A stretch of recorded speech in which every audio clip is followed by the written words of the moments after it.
We acknowledge that Tri-Cities Community Television operates on the traditional, ancestral, and unceded territory of the Coquitlam First Nation. We thank the Coquitlam who continue to live on these lands and care for them along with the waters and all that is above and below.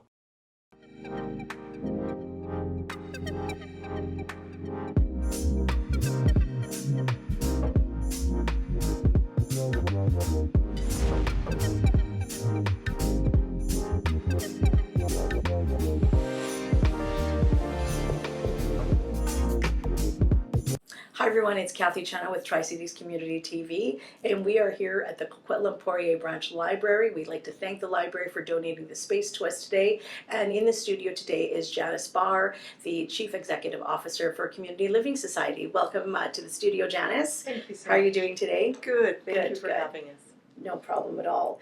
Janice, let's just jump right in. Tell us, what is Community Living Society?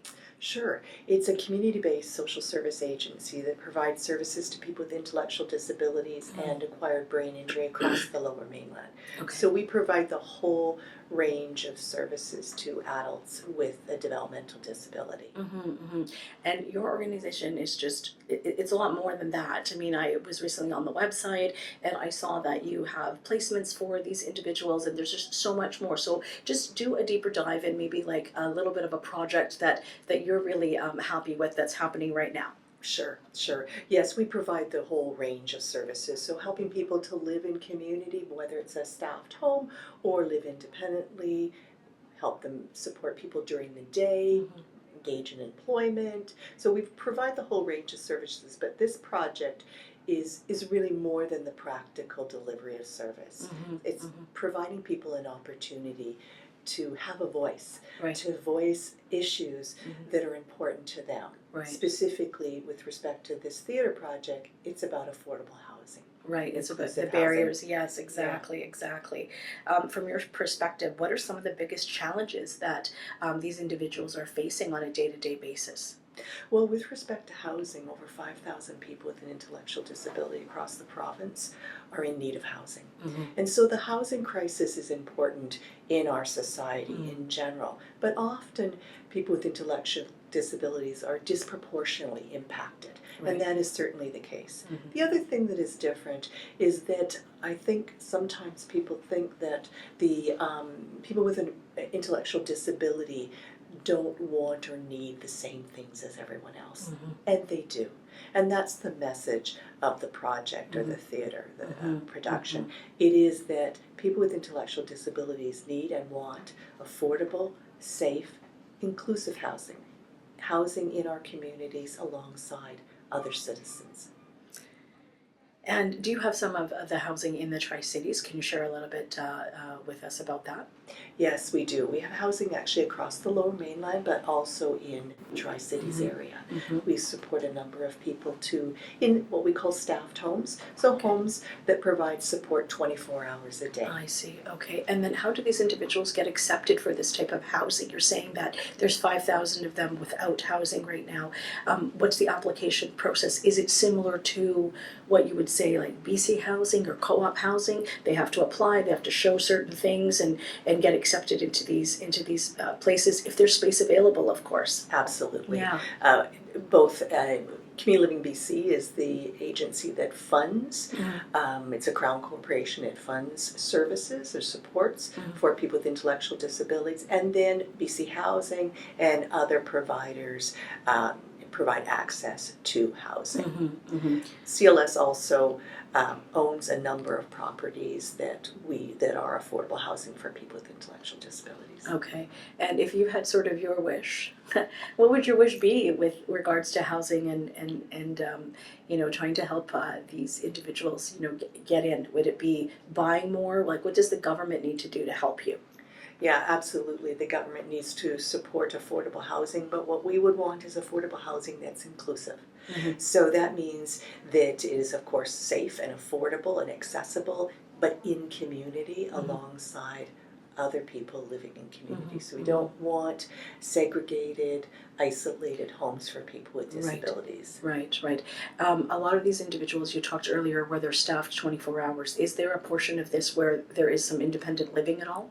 Absolutely. Okay. So when I said the full range of services for people around housing and living options, it includes people who want to live on their own with support in an apartment, in a condo, and sometimes with their partner. We're going to hear a lot more about the play a little bit later and what that all involves. I know that in the past years you have focused on, or they have focused on, this year it has to do with housing and barriers. In previous years, it always seems to be this is a pain point for us. How can we show the audience that it's a pain point and that we belong to and we should get housing just like everyone else? So what is the impact that it's having on the actual individuals themselves? I mean, I can imagine, being on a list and then getting a call or something that, there's housing that's opened for them. It would be very similar to I lived in co-op housing. Yeah. You can imagine how, back then I got the call, we have a spot, and you're just elated. So talk to us a little bit about that. It's life-changing. It is life-changing for someone to be able to get access to affordable housing when they have maybe living in subpar accommodations, or they're living with their family and they're an adult and they want to move on and live independently. It is life-changing for people. With respect to the project, so the Community Living Society, we provide a number of practical services, but our mission is to help people, to support people to become engaged in their communities and act as full citizens. And that's about participation in community, active engagement, as well as contribution. It also is the opportunity to have a voice about one's rights. And so the theater projects have provided that opportunity for people to advocate for themselves, to speak about the issues that they've experienced and that need to change. So the theater project is a social justice theater. So it of course it's theater, so it's intended to entertain, but also to communicate a message and hopefully lead to social change.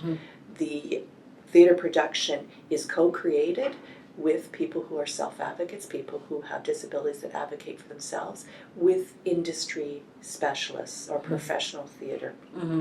And they co-create, but also all of the actors are people with an intellectual disability. Right. I saw the video from a few years ago. It was quite entertaining. Why are these creative platforms like theater so important to bring awareness to civic issues like housing? Well, I think the arts are important in many ways. They're important to others in society. They're also important to the people we serve. And so arts are a wonderful medium to communicate a message. And so in this respect, it is theater to communicate a social justice message. And these are also people who are paid actors. So the actors are paid for their time. And so this is an opportunity both to engage in the arts, a trade, but also to be paid for that. And to communicate a message, because all of the actors are passionate about the message that is being communicated. Right. And if people wanted to find out more about Community Living Society, where can they do that? We have a website, communityliving.ca.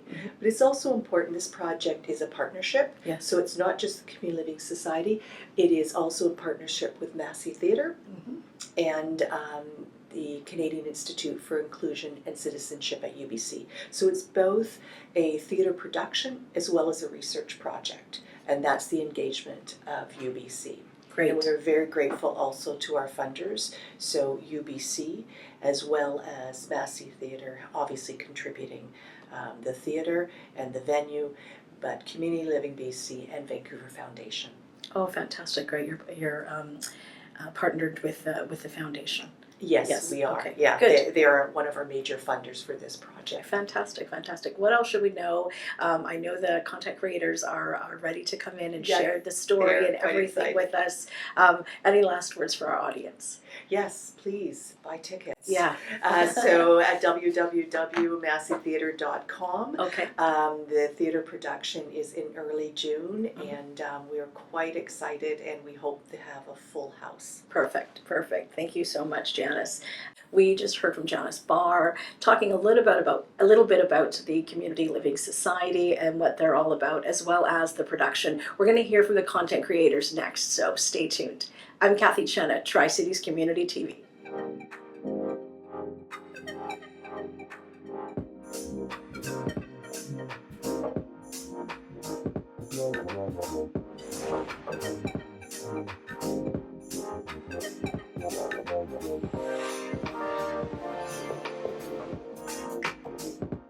Welcome back. We're here with Sarah and Dana, and they're going to talk to us about the play that's named We All Need a Home. So you guys are the content creators for this project. Tell me how it came to be. Who wants to start first? How about you, Dana? I believe it was a co-creator called Aaron, by the name of Aaron, and he was the one that pitched the idea, and we came about it, and we started developing our scenes from there, and I guess that's about it. Yeah. What about you, Sarah? This is my first time experiencing it all, so yeah, that we've been doing plays like this for a couple of years now, where we're basically self-advocates for the public. Exactly. And so this play, why did you pick that we all need a home? Tell me a little bit about the barriers with individuals that have intellectual disabilities, and what does that mean to them about needing a home? Right. So there was this one case in Vancouver specifically. I believe the lady was Florence. That she was one of us who kind of was looking for a home. However, she failed to get her home and sadly lost her life doing it. Oh my goodness! Wow. So you felt that we really need to push this message out to the community. And I know right in Port Moody, there's the Community Venture Society. Do you guys know about that? I'm actually part of it. Oh, that's fantastic, Sarah. Your space is very close to me. So tell me a little bit about that. And are you on the acting side of it? Or would you call yourself more like a director producer? I'd say I'm definitely more on the acting side. Okay. But I'm also a marketing producer. Okay. I'd say. And Same with Dana. Me and her are co-marketing directors. Dana, are you acting too? I'm an actor, and also we're on a marketing committee. So you were also talking about the barriers about housing. Yes. And I was going to say that a lot of people, they face the barriers of housing, and the examples are just pretty much there's a whole bunch of red tape, and there's this bureaucracy development. So it's hard. It's hard. Light to the issues that happens with. Doesn't matter if you have a disability or not. It's just housing is you can see like even you can't even afford and I get a home. Right. Yeah. So what's your experience like at Community Venture Society, Sarah? So my experience has been really good. I'm currently in the bath bomb place, so I might just give a little plug to Distabomb. Yes. If you're all in the community and want bath bombs. Right. And you work there? Yeah. Yeah. I'm one of the lovely people that will greet you. Oh, that's fantastic. I love that. So tell us the dates when this is happening in Massey Theatre, because we want to make sure you guys sell lots of tickets. It's June 4th through the 6th. Great. And Dana, what is your expectation from the production that you're doing? I just want people to, when they leave, that they start questioning about housing, just leave them just entertained, but just speechless at the end, kind of like, But what are some of the barriers? Because not everybody knows what that looks like for you. Share with me some of the barriers. The barriers of housing? Yes. So I guess I'll touch base back on that. Barriers of housing usually would be a long wait list. It's just accessibility. It's about where transit usually, if you want to get better housing, you have to live further away from the cities, Mm-hmm. and you have to live around Abbotsford, Surrey. Yeah, it's not It's good if you're If you're trying to live in Vancouver, good luck. it's not good if you're at Distabom, for example, and then you live in White Rock. Right. Yeah. That's like a very Especially far. working. Yeah, Yeah, and Especially if I only take transit. exactly. So that's why I'm kind of glad I live in the Tri-Cities. Mm-hmm. and also you have those empty homes that are sitting vacant and and Sometimes there's homes there, but they're vacant. Yeah. Because people can't live there because it's not conducive to their environment, like if they work somewhere else or there's no transit nearby or things like that, right? Okay, got it. Yeah. Got it. That makes a lot of Because, sense. like, one of the interesting statistics that we found was that there are more houses than homeless people. Yet, these homeless people can't afford their houses. Mm-hmm. So we're trying to make it clear to the government about all this. Right. Now, you're in Port Moody. Tell me what you think, why it's so important to have local voices heard in this particular play. I think it's important because then you get like a wide range of people from all over the community, I'd say. Mm-hmm. And then also you get a representative that can go on the TV. Right, like you are now. Yeah. That's fantastic. What's the impact on individuals, do you feel, Sarah, that are involved in this production? Like whether it's building their confidence and their expression, like what kind of impact are you having on the individuals, like the other actors that are with you? I'd say we're definitely having a very positive impact. And yeah. Mhm. Yeah. And so what would you want local government to help you with, Dana? I feel like the local government, for example, like there are people who are on the system is called Person with Disability, PWD, Mm-hmm. and they would give out a shelter rate, but it's not on par of how much it takes to rent, because it would be about $1,000 to rent a place in Vancouver, or $2,000 or higher. Because most people I hear that have that house, they have to work multiple jobs because of how hard it is. Well, regular people have to work multiple jobs as well, like Yeah. for that. So imagine, people with intellectual disabilities also. I really hope that. And also with people with intellectual disabilities, it's a lot harder for us to get jobs. Yes. I'm lucky that I have a permanent job, but Yes. so many people out there, they can't. And like there's some communities that offer like some other social like entrepreneurships for people with disabilities. I believe there's a coffee shop in Burnaby about that. Mm-hmm, mm-hmm. Yeah, so I'm gonna give them a random plug. You can always put their link in the comments or wherever. Yes. It's June 4th, 5th, and 6th. Yeah. It's at Massey Theatre. Yeah. Any last words for our audience? Any last words, takeaways? Yeah, Would takeaways. be just come and enjoy the performance. Yeah. We won't disappoint. You might Prepare get a little to bit be of moved. chuckles in. I believe we have some tickets that are affordable, or pay what you can as well. So Oh, good. if there's a barrier for you to pay, don't worry. Yeah. Yeah. And Well, I'd love to see you there. yeah, and these are all relaxed performances, so if, let's say, you're a person like us who can't sit well in the theater, it's for you. Today we're listening to Dana and Sarah talk about We All Need a Home, happening at Massey Theatre in the first week of June.